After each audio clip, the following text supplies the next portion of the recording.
voters have already heard the most about, and that we've been working on this for a while. In some ways, we've been working on this for years. One of the, really sustained initiatives that we've worked on during my almost decade now as a mayor is to try to really systematize and expand our investments in public infrastructure. We had a number, we have in some ways wonderful legacy of public infrastructure here in Burlington, but some of it is quite old and some of it had been underinvested chronically for some time when I came into office. And in 2016, we took a plan to voters that we call the kind of 10-year sustainable infrastructure plan.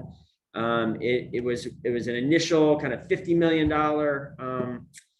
plan, and it always envisioned a second major bond about now. In fact, we had initially planned for it to be in 2020, but delayed that for a year when the pandemic kind of upended all of our plans. So as a result, this past year, the construction season we finished last fall was somewhat less active than we had been in every year since 2016. We did not get put as much new sidewalk in the ground. We slowed down some in our overhaul of our parks and our reinvestment in our city buildings. We feel urgency not to lose another season. So we did go to voters in December with a $40 million plan.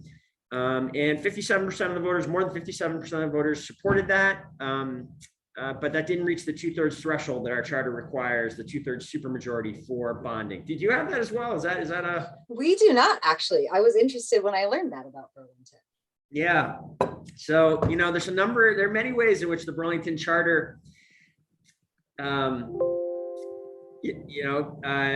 is unique and really creates high standards. That and appreciate that.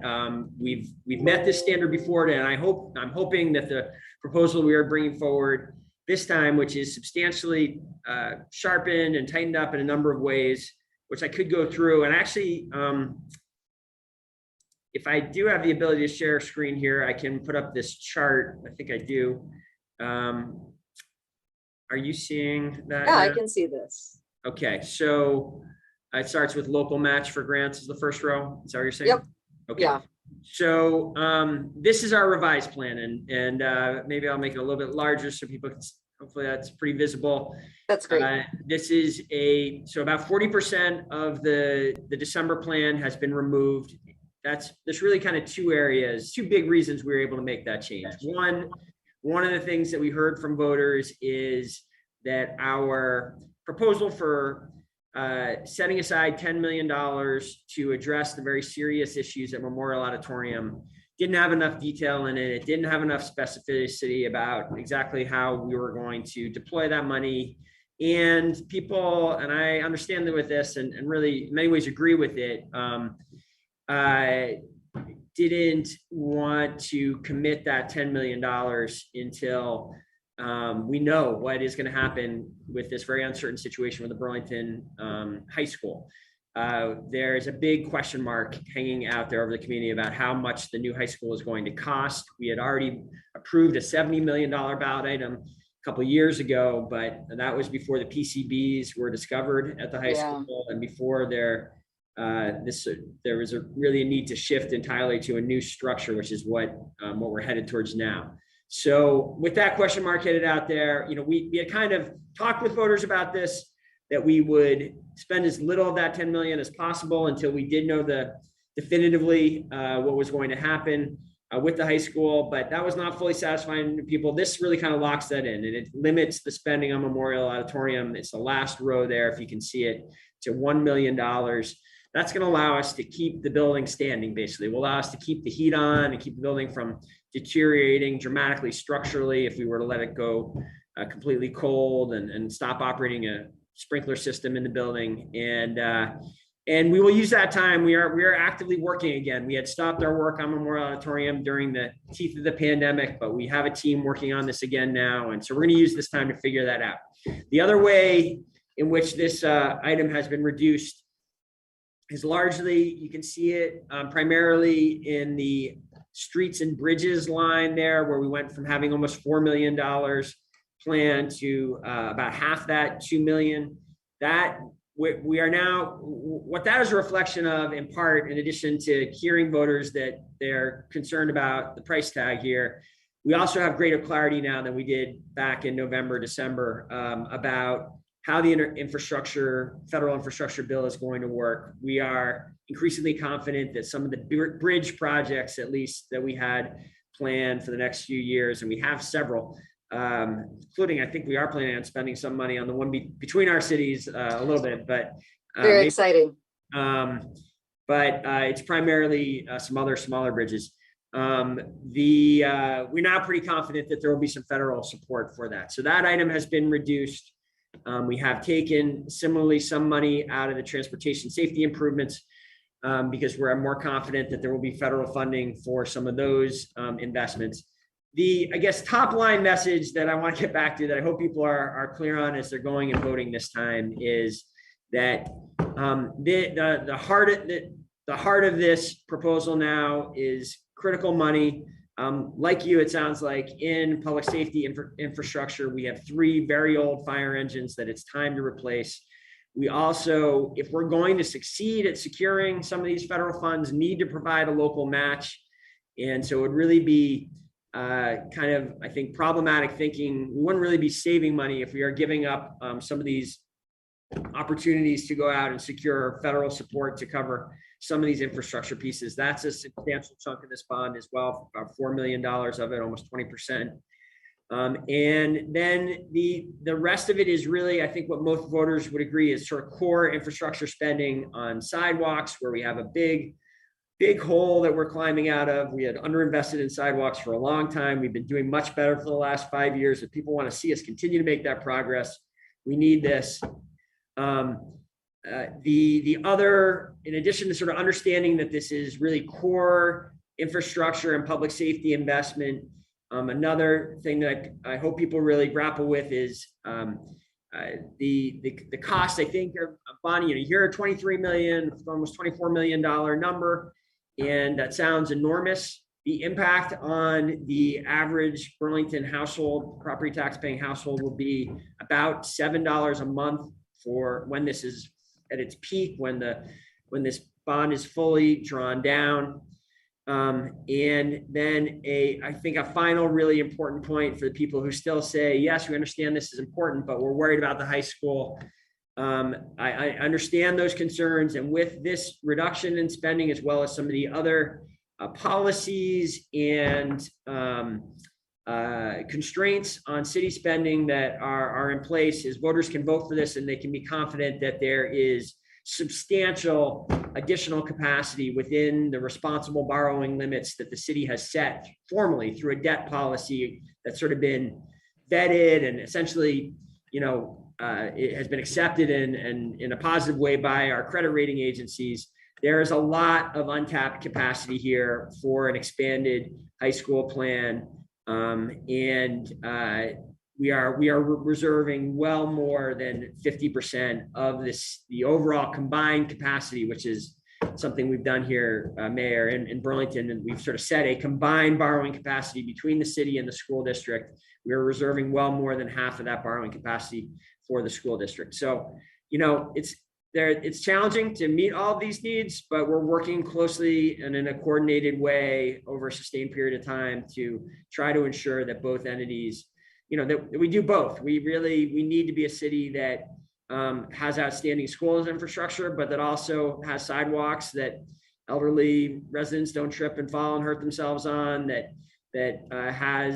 we can continue to have the very strong public safety response that Burlingtonians expect. I think this is a plan to achieve that. Yeah, so it sounds like you have a scaled back bond vote here to meet priority infrastructure and public safety needs and position you to accept federal funding, more free money. For those of folks watching live, as a reminder, we do accept calls at 802-862-3966. That was a very succinct summary of it, Mayor. I mean, we should have let you summarize what we're after here, but hopefully some viewers appreciate all the detail. If people want to know more, of course, we have a lot more up on the city website there for all three of these bond items. People can go to the city website and see full PowerPoint presentations, see frequently asked question documents are being posted in the next few days if they have not already. So there's a lot of information there. And I think you said that there is additional bond item on the ballot. Or That's sorry, right. So ballot item, not bond. Well, yes, there's two other financial ballot items, and then for the city, the school district also has their budget will be ballot question number 1. And I'll talk about that a little bit too in a moment. And then we do have a non-financial ballot item that's a charter change that we could, if we have time, we can talk about too. But let's go to the other. There is another one that is a bond. It is a Tiff bond, something that both of our cities have really been major users, I would say, major, the way in which Burlington and Winooski have used the Tiff program over the last 20 years has really transformed both of our cities. This Burlington waterfront is very different than it was in the 1980s and 90s. As is our downtown.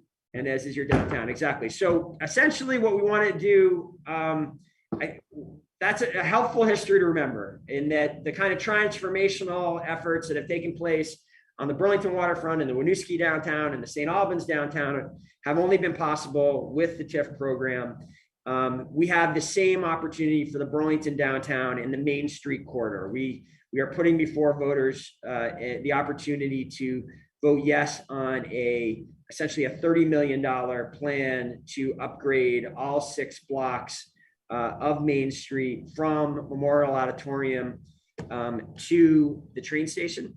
And it is really a transformational plan that takes this sort of hodgepodge of different urban designs that has come up over the decades, where we really we have on some blocks an enormous amount of our 99-foot right of way devoted to diagonal parking and just one travel lane in each direction. That can take up as much on some blocks as 73 feet of our right of way. By shifting that, going to parallel parking, we are able to retain the great majority of the parking and get in other important public elements into the streetscape. The transformed Main Street will have wide sidewalks for pedestrians. It will have wide sidewalks for outdoor eating in front of eating establishments. There will be a wide tree belt so that we can have healthy growth in our street trees that brings back, you see these images of the periods, before Dutch elms disease, when Burlington's Main Street was just had these majestic trees. This will allow us to have much healthier trees along Main Street. We'll have protected bike lanes on both sides, adding one of the last really critical elements of our dedicated bike lane network that we've been building out over the last 6 or 7 years. And there will also be stormwater green infrastructure elements of this design that will dramatically improve our ability to retain stormwater during big storm events, protect Lake Champlain from harmful runoff, and create a much better place for our Main Street. They'll be beautiful. They'll be planted rain gardens that have that both stormwater function as well as really enhancing the streetscape. We've been working on this too for many years. The city created the TIF districts in part to pursue a Main Street renovation, although we didn't, they didn't have exactly the vision that we do now for what it would be 10 years ago. Voters weighed in on the first piece of this plan a number of years ago and approved it. And we, as a result, and I'm trying to a little bit bring up some images as we talk here, I think would add to this presentation if I can pull that off.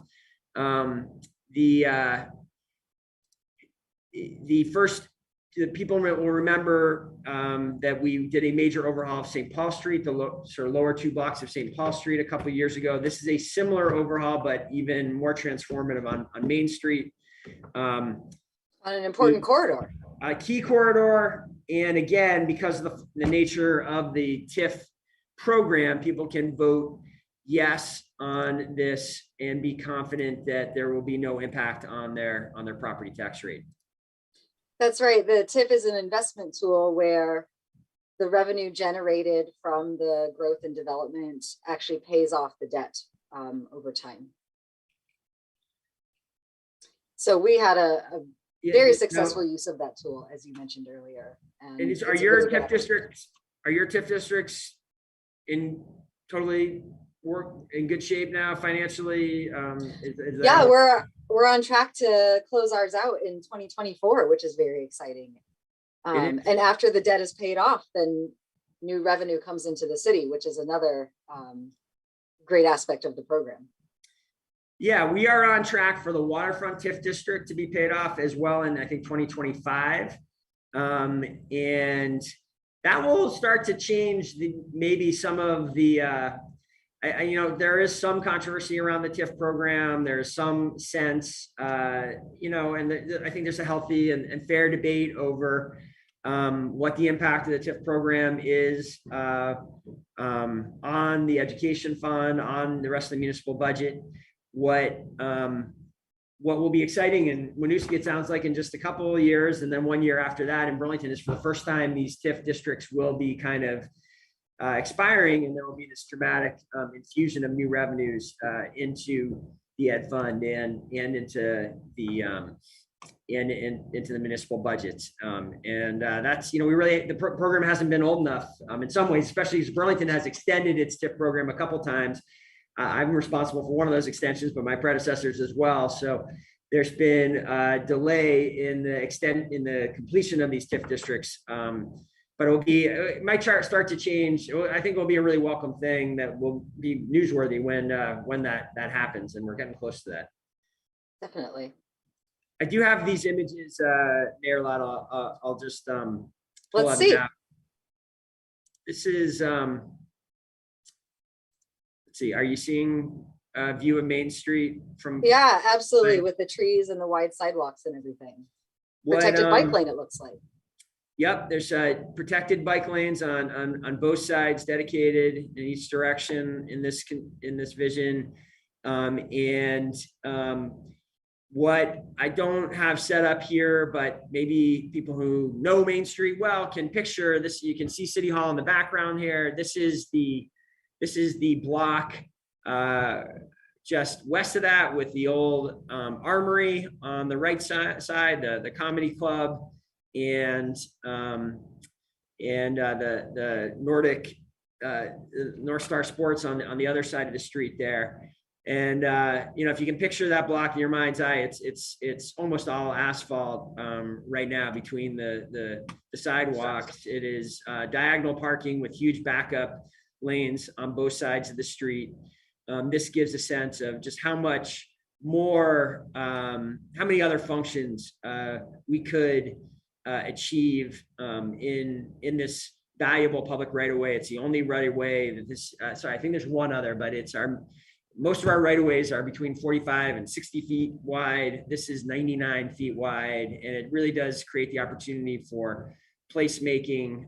One little detail that you can see here that I really hope we are able to implement is, if you see on the left side of the image there's if you look carefully, just above the individual in a wheelchair there, you can see people sitting on what is envisioned as one of those swings, like down on those distinctive swings down on the Burlington waterfront. Would be carried. There'd be one of these every corner coming all the way up Main Street, kind of linking in a pretty unique Burlington way, the beloved waterfront with beloved Church Street. And I think it's going to be a really, I think it's going to be I know other communities who have taken on projects like this. One in particular that I visited that has resonated with some people when I mentioned it to them, Greenville, South Carolina, did a Main Street renovation 30 years ago, and it totally changed the city. We're starting from a better place than that Main Street was at the time, but I think this can have a similar transformative effect and really be something that impacts the city for many years to come. Well, it's really multimodal use, which adjusts to changing trends in transportation and also climate impacts. Exactly. So that's two. Let's hear about item And 3. that's the one, you know, I do want to just reinforce. It is important that people understand that they can vote yes on that one, and again, be confident there will be no direct impact on their property taxes. And in fact, I think if you take the long view, it will help us with the property tax burden when this public investment goes in the ground and it inspires a widening of the tax base. The final item is we are for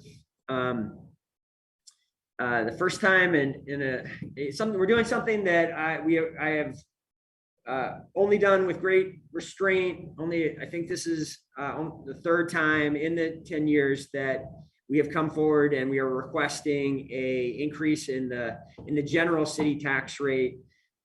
This is the tax rate to help basically fund the main property tax rate that we use to fund city operations. And what we are facing here is, and the reason we feel that we need to take this step, and that 10 members of the city council agreed with me that we need to take this step, even though we know we know that Burlingtonians already pay a lot in property taxes, and we always look to all other options before taking this step, is that we have some structural challenges that we are facing in the budget right now that I don't see any other way to address other than requesting this increase.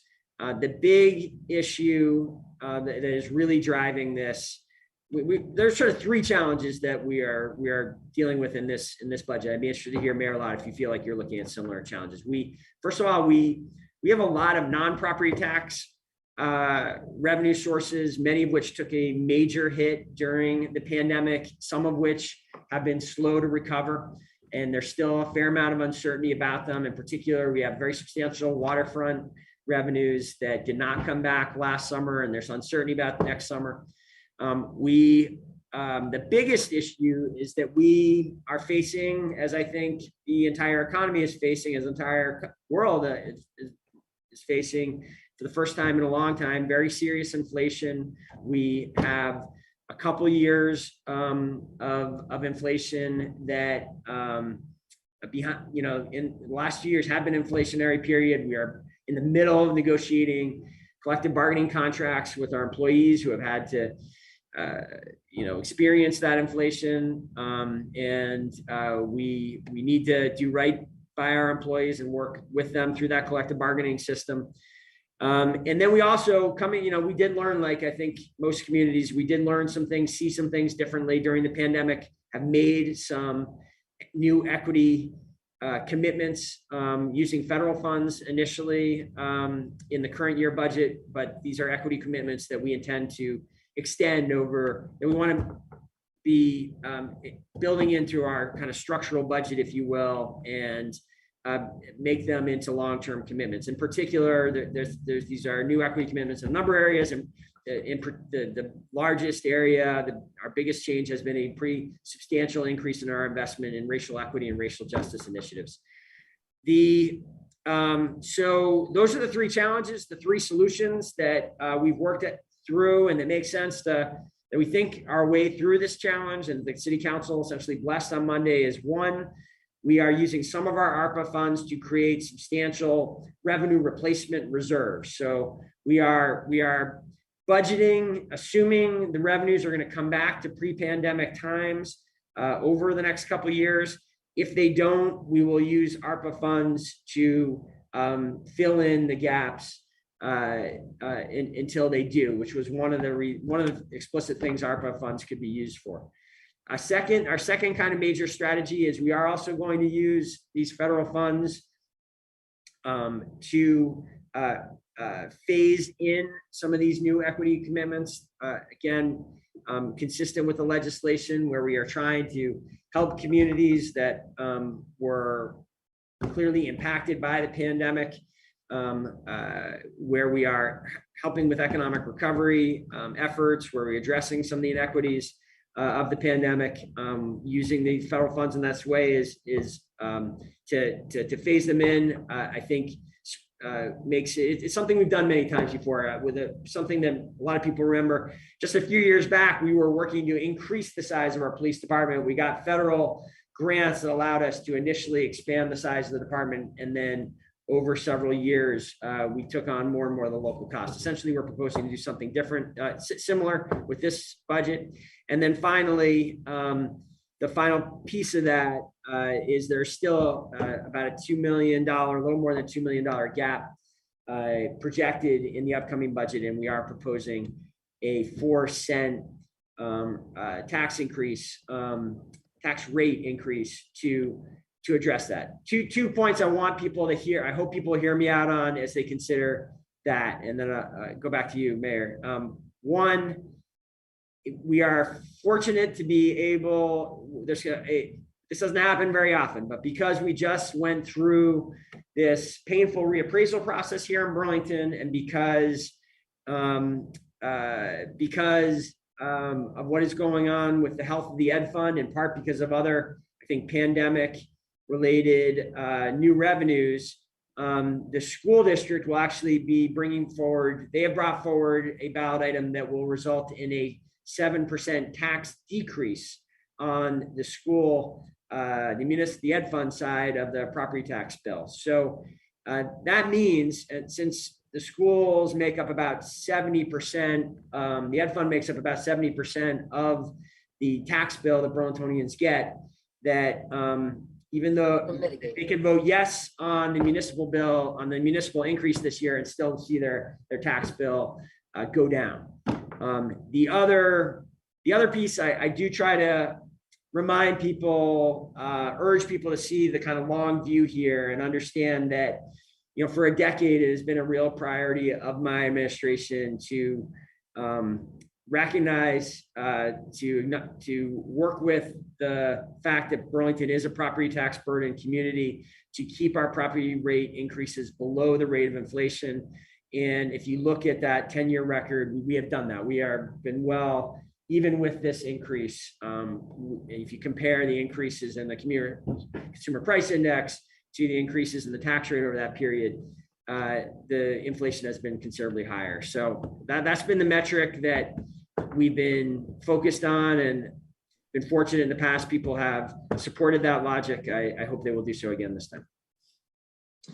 That's great to hear. Do you have an estimate for the dollar amount tax impact, or is that complicated by the shifting with the Ed Fund side of things? Well, it's I should have it for the average home. I mean, it works out to a little bit more than a 6%. So whatever your property tax bill is this year, the municipal side would go up about 6%, but the Ed Fund side is projected to go down 7%. So, and again, given the Ed Fund side is well more than half of it, overall decrease. There would be an overall decrease. It's very exciting. We are at 6:01. So I think we are done on the television side of things, but still live on YouTube. Is there anything else you wanted to share? I think I would just reiterate that you know, I know these are important issues for voters. There will be numerous other opportunities over the next 5 weeks to speak to me. I and other members of the C team will be going to all of our MPA meetings. I have my coffees on Wednesday mornings. Continue to have them. I think we're going to try to keep having them in person.